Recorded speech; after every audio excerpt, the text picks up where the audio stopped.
एक किसान ने अपने परिश्रम से बहुत पैसा कमाया, बहुत सारी ज़मीनें खरीदी, गाय भैंस के लिए कई नौकर चाकर उसके खेत में काम करने लगे और अब उसकी लाइफ बहुत अच्छी हो गई और वह आराम से अपना जीवन जीने लगा।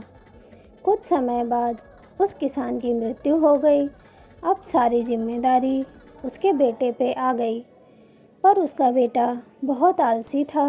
वह कभी भी परिश्रम के महत्व को नहीं समझता। वह बस यही सोचता कि पिताजी ने तो सब बना ही दिया है, नौकर खेतों में काम करते हैं, अनाज घर पहुंच जाता है, मुझे क्या ज़रूरत काम करने की। काफ़ी समय तक ऐसा चलता रहा। फिर धीरे धीरे उसे नुकसान होने लगा। खेतों से कम अनाज आने लगा। गाय भैंसों के दूध से भी उसे मुनाफा नहीं होता। अब वो लड़का थोड़ा परेशान होने लगा कि ऐसा ही चलता रहा तो कुछ समय बाद तो खाने पीने की भी दिक्कत होने लगेगी। एक दिन उस लड़के के घर उसके पिताजी के दोस्त आए। उन्हें पहले से ही पता था लड़के के बारे में कि ये बहुत आलसी है। वो जानते थे कि इसे समझाने का कोई मतलब नहीं, इसीलिए उन्होंने उस लड़के की भलाई के लिए उससे कहा, बेटा, तुम्हारे घर की ये स्थिति देखकर मुझे बहुत दुख हो रहा है। जब तुम्हारे पिताजी थे तो सब बहुत अच्छा चलता था, पर अब ये सब देख कि मुझे ऐसा लग रहा है कि वो उपाय तुम्हें भी बताऊं जो मैंने तुम्हारे पिताजी को बताया था, जिसकी वजह से तुम्हारे पिताजी इतने अमीर बन गए थे। लड़का बहुत खुश हुआ। उसने कहा, कृपया करके मुझे भी बताइए, बस कोई मेहनत वाला काम मत बताइएगा। उन सज्जन ने कहा, नहीं बेटा, इसमें कोई मेहनत का काम नहीं है।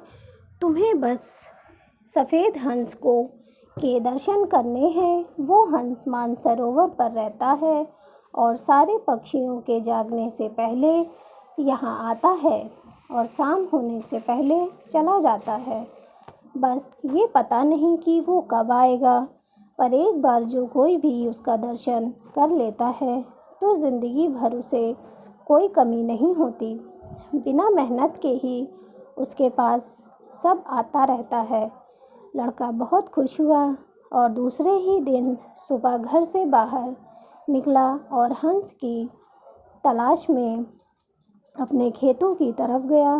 वहाँ उसने देखा कि एक आदमी उसके खेतों से अनाज चुरा रहा था। वह खेत के मालिक को देख के शर्मिंदा हुआ और माफ़ी मांगने लगा। लड़का बहुत खुश हुआ। उसने कहा, कृपया करके मुझे भी बताइए, बस कोई मेहनत वाला काम मत बताइएगा। उन सज्जन ने कहा, नहीं बेटा, इसमें कोई मेहनत का काम नहीं। तुम्हें तो बस सफ़ेद हंस की दर्शन करने हैं।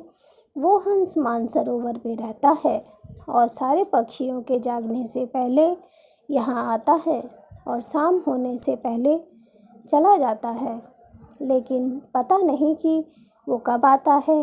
लड़का बहुत खुश हुआ और दूसरे ही दिन सुबह घर से बाहर निकला और उस हंस की तलाश में अपने खेतों की तरफ गया। वहाँ उसने देखा कि एक आदमी उसके खेतों से अनाज चुरा रहा था। वो खेत के मालिक को देख के शर्मिंदा हुआ और माफ़ी मांगने लगा। खेत से वापस लौटते समय अपने गौशाला में गया। वहाँ उसने देखा कि गाय भैंस की रखवाली करने वाला ही गाय का दूध दूह रहा है, दूहकर अपने ही लोगों को बांट रहा है। ऐसा करने के लिए रखवाले को उसने डांट लगाई और वापस घर आ गया। नाश्ता करने के बाद तुरंत वो हंस के दर्शन करने के लिए खेतों में चला गया। वहाँ पहुँच के उसने देखा इतना समय हो गया, पर खेतों पे अभी तक मज़दूर नहीं आए हैं।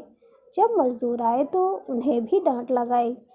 इस तरह वह जहाँ जहाँ गया उस दिन वहाँ अपने होने वाले रोज़ के नुकसान से बच गया। सफ़ेद हंस की तलाश में वो लड़का अब रोज़ सुबह ही अपने घर से निकल जाता। उसके डर से उसके मज़दूर समय से काम पे आने लगे और पूरे मन से काम करने लगे। उसके खेतों से और दूध की चोरी होना भी बंद हो गई। पहले की तुलना में अब उसे मुनाफा होने लगा और उसकी आमदनी बढ़ गई।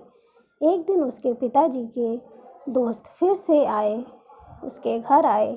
उन्हें देख के लड़के ने बोला कि सफ़ेद हंस तो अभी तक नहीं मिला मुझे, पर उसकी खोज में ही मैं जब से लगा हूँ तब से ही मुझे बहुत लाभ होने लगा।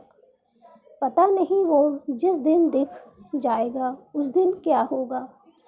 उसके पिताजी के दोस्त हंसने लगे और बोले, तुम अभी तक नहीं समझे, परिश्रम करना ही वो सफ़ेद हंस है।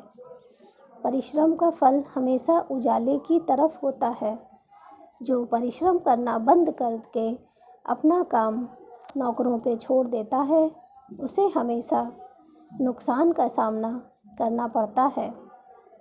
और जो खुद परिश्रम करके अपने तथा अपने लोगों की देखभाल करता है, वही संपत्ति और लोगों से सम्मान पाता है। इस कहानी से हमें ये शिक्षा मिलती है कि कमज़ोरी से या आलस करने से कुछ नहीं होगा, बल्कि जो कुछ है वो भी चला जाएगा। दोस्तों, अगर आपको मेरी कहानी अच्छी लगी हो तो मेरे चैनल को लाइक, शेयर और सब्सक्राइब ज़रूर करें। धन्यवाद।